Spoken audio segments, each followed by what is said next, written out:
नमस्कार दोस्तों, एक बार फिर से आप सभी का अपने YouTube चैनल पर स्वागत करता हूं। जैसा कि आपने हमारी बेसिक इंग्लिश की सीरीज में देखा, हमने जो पहला वीडियो अपलोड किया था उसमें फ्रेज, क्लॉज और कुछ इंग्लिश के बेसिक्स से डिस्कस किए हैं।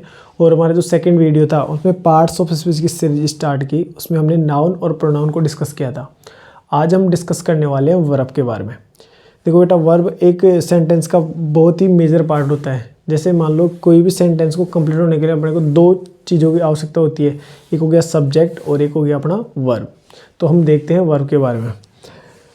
अब हम स्टार्ट करने वाले हैं पार्ट्स ऑफ स्पीच का वर्ब। तो सबसे पहला क्वेश्चन ये उठता है कि सर वर्ब कितने प्रकार की होती है, यानी हिंदी में बोलते हैं उसको क्रिया। क्रिया कितने प्रकार की होती है, या इससे पहले अर्ली फेज में और बात करूँ तो बोल सकते हैं कि वर्ब होती क्या है। What is the definition of verb, what is the meaning of verb. किसी काम को करना या होना क्या कहलाता है, वर्ब, जैसे कि आप हिंदी में पढ़ते हो।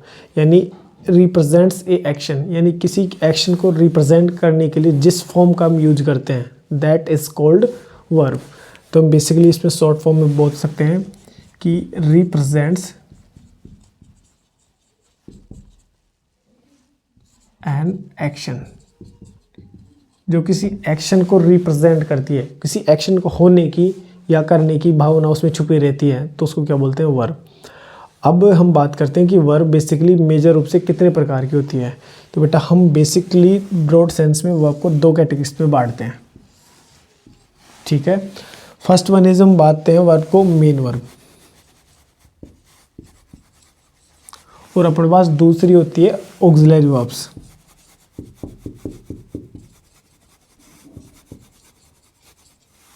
मेन वर्ब्स और ऑक्सिलरी, ये हमारे पास मेजरली दो कैटेगरी होती है। ये तो हिंदी में होगी मुख्य क्रिया है, और ये होगी ऑक्सिलरी यानी सहायक क्रिया है। अब देखो, कोई भी सेंटेंस आता है उसमें दो टाइप की वर्ब आती है। एक तो ऑक्सिलरी वर्ब होती है जिनको हम हेल्पिंग वर्ब बोलते हैं, वो जनरली टेंसेज में यूज होती है, और जो मॉडल्स आते हैं वो भी हेल्पिंग वर्ब या ऑक्सिलरी वर्ब में आते हैं।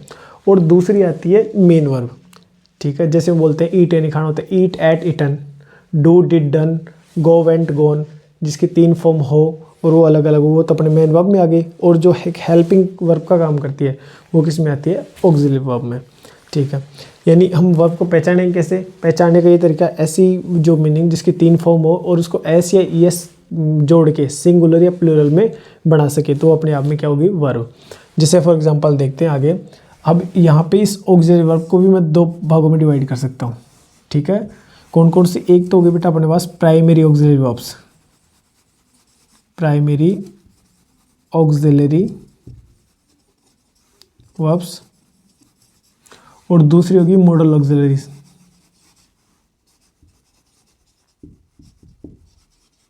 आई होप यहाँ तक आपकी चीज़ें क्लियर हो गई। प्राइमरी ऑक्सिलरी वर्ब्स और होगी मॉडल ऑक्सिलरी। अब हम देखते हैं कि प्राइमरी ऑक्सिलरी वर्ब में कौन से आते हैं। जितनी भी हम टेंसेज में वर्ब यूज करते हैं, do, did, is, am, are, was, were, has, have, had, shall, will, ये सारी किस में आती है, प्राइमरी ऑक्सिलरी वर्ब में, यानी बोल सकते हैं हेल्पिंग वर्ब्स में जितनी भी टेंसेज की वर्ब आती है। फॉर एग्जांपल मैं लिख देता हूँ, अपने पास क्या हो गया, देखो, do, does, is, am, are, was, were, etcetera. ऐसे जितनी भी टेंसेज की जो वर्ब आती है वो आती है बेटा अपने पास प्राइमरी ऑक्सिलरी वर्ब्स में।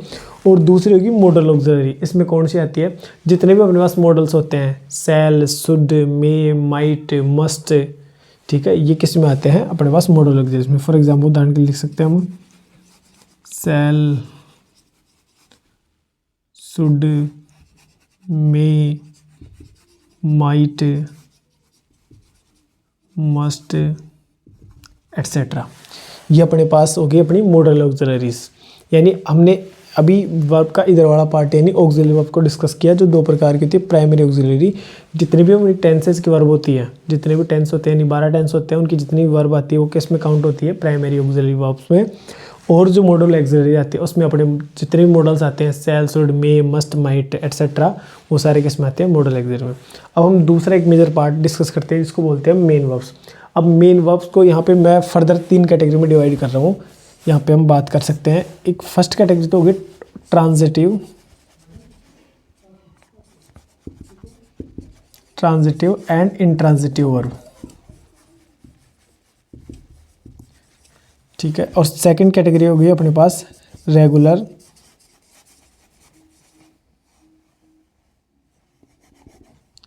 And irregular verb. और थर्ड कैटेगरी के अपने पास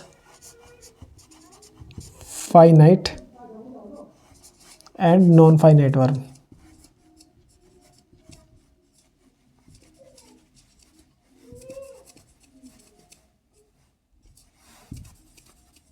आई होप यहाँ तक। देखो इधर मैंने मेन वर्ब्स को मेजरली 3 भागों में डिवाइड किया है। 3 में भी जैसे हर बार जो पार्ट है मैंने 2-2 पार्ट है। एक होगी ट्रांजिटिव और intransitive verb, second one is regular और इरेगुलर, और थर्ड वन इज फाइनाइट और नॉन फाइनाइट वर्ब। अभी मैं एक बार आपको इनका बेसिक ओवरव्यू दे रहा हूँ, बाद में हम 1 बाय 1 एक एक चीज़ को डिटेल में डिस्कस करेंगे, ठीक है। तो यहाँ पे अपन देख सकते हैं जो ट्रांजिटिव और इंट्रांजिटिव वर्ब, ऐसी वर्ब होती है ट्रांजिटिव जिनको ऑब्जेक्ट की नीड होती है, जिनके बाद ऑब्जेक्ट जनरली आता है। जैसे दे डू होमवर्क, उसने अपना होमवर्क किया। या ऐसे बोल सकते हैं जैसे आई बॉट ए बैग, मैंने एक बैग खरीदा। आई बॉट वॉट का उत्तर दे रहा है एक बैग। और जिनको कोई ऑब्जेक्ट नहीं चाहिए वो आता है इंट्रांजिटिव वर्ब में। और ये होगी अपनी रेगुलर और रेगुलर, ये होगी फाइनाइट और इनफाइनाइट। अभी के लिए आपको इनको पार्ट या ध्यान रखने की कौन कौन सी वर्ब होती है, कैसे कैसे इनका जो बाइफर्केशन करते हैं, कैसे कैसे इनको टाइप्स को बांटते हैं। फिर बाद में हम 1 बाय 1 चीज़ों को डिस्कस करेंगे, ठीक है। एक बार फटाफट से रिकैप करते हैं कि सर वर्ब हमारे पार्ट्स, उसका थर्ड टॉपिक था अपना वर्ब, है ना। वो एक एक्शन को रिप्रेजेंट करता है। बेसिकली 2 प्रकार की होती है, मेन वर्ब और ऑक्सिलरी वर्ब। ऑक्सिलरी वर्ब को मैंने 2 भागों में बांटा, मॉडल ऑक्सिलरी जिसमें क्या आता है shall, should, may, might, must, and first one is primary auxiliaries जिसमें अपनी जो टेंसेज की वर्ब्स है वो आती है सारी। इधर मैंने मेन वर्ब को 3 भागों में बांट दिया, जनरली ट्रांजिटिव और इंट्रांजिटिव, रेगुलर, इरेगुलर और फाइनाइट और नॉन फाइनाइट वर्ब। ये इसको मेजरली छोटा सा आप ऐसे समझना चाहो तो ये भी समझ सकते हो, ऐसी फॉर्म जिसकी V1, V2, V3 और वर्ब में एस या ई एस जोड़ दें, और ये वर्ब की फर्स्ट फॉर्म के साथ ING ऐड कर दें। ये जितने भी पार्ट आते हैं वो किस में आते हैं, मेन वर्ब में। आई होप यहाँ तक आपकी चीज़ें क्लियर हो गई। अब एक आध एग्जांपल करके देखते हैं ताकि आपको चीज़ें और भी बेहतर तरीके से समझ में आए यहाँ से। हाँ तो दोस्तों मैं यहाँ आपके सामने कुछ एग्जांपल्स लिखता हूँ ताकि आपको चीज़ें और भी बेहतर तरीके से क्लियर हो, आप पहचान पाओ कि कौन सी मेन वर्ब है और कौन सी ऑक्सिलरी वर्ब है। हम बात करते हैं फर्स्ट एग्जाम्पल की। आई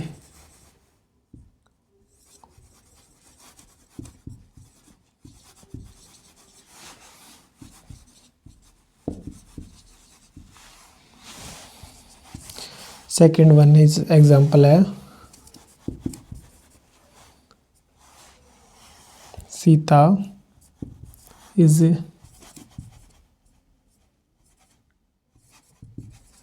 डांसिंग विथ,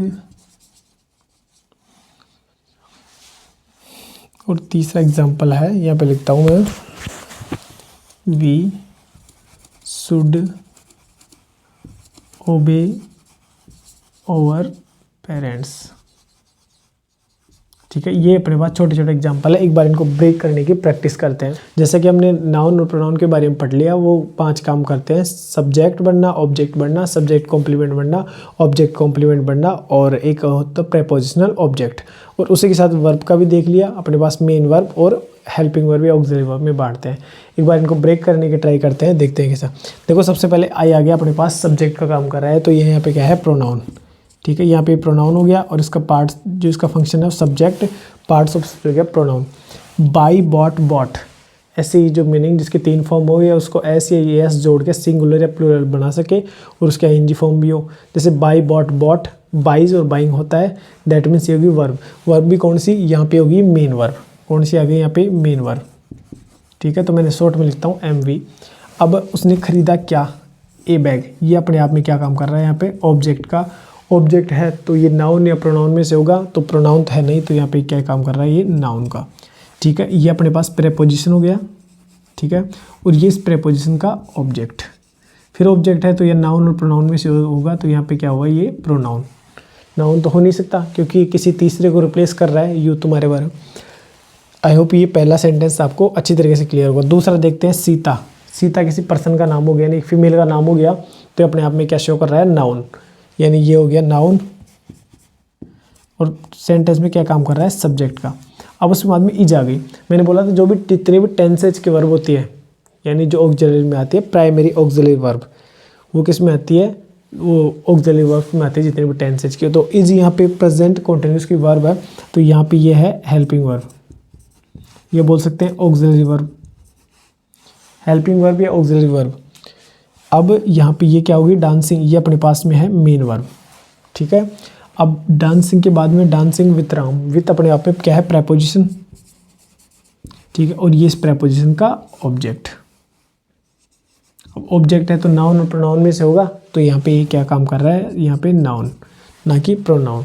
आई होप इतनी बात, ये सेंटेंस भी आपके क्लियर होगा। अब एक स्टेप और आगे तीसरे सेंटेंस के ऊपर बढ़ते हैं कि तीसरा सेंटेंस क्या बोल रहा है। अब यहाँ पे वी अपने आप में सब्जेक्ट का काम कर रहा है यहाँ पे प्रोनाउन, और इसका काम क्या है, सब्जेक्ट, ठीक है। अब उसके बाद वी शुड, मैंने बताया शैल, शुड, मे, माइट, मस्ट, ये क्या आते हैं, मॉडल ऑक्सिलरीज आती है, ठीक है। तो ये मॉडल ऑक्सिलरी है, इसको लिख रहे हैं यहाँ पे मॉडल ऑक्सिलरी, ठीक है। वी शुड, अब ये ओबे, ओबेड, ओबे, ओबेइंग और ओबेज, ये अपने आप में इसकी फॉर्म बन रही है 5, यानी फर्स्ट, सेकंड, थर्ड, ऐसे एस वाली फॉर्म और आईएनजी फॉर्म। तो ये क्या होगी अपने पास में, मेन वर्ब। यहाँ पे मॉडल ऑक्सिलरी है और यहाँ पे ये मेन वर्ब, किसकी, ओबे करनी चाहिए अपने को, हमारे पेरेंट्स की, ओवर पेरेंट्स की। तो ये अपने आप में क्या हो गया, ऑब्जेक्ट, और ऑब्जेक्ट है तो ये नाउन और प्रोनाउन में से होगा, तो ये प्रोनाउन तो है नहीं, तो यहाँ पे क्या काम कर रहा है, ये नाउन का। आई होप ये चीज़ आपको क्लियर होगी। अभी तक हमने 3 चीज़ों की बात करी है, नाउन की, प्रोनाउन की और वर्ब की, और हमने बेसिकली सेंटेंस के माध्यम से भी सीखा कि कैसे कैसे इन चीज़ों को ब्रेक करते हैं, ठीक है। आई होप आपको वीडियो पसंद आएगी। वीडियो पसंद आए तो वीडियो को लाइक करें, चैनल को सब्सक्राइब करें और वीडियो को एक कंप्लीट सीक्वेंस में देखें, ताकि चीज़ों को आप पहली क्लास, दूसरी क्लास और तीसरी क्लास को आपस में कनेक्ट कराओ। धन्यवाद।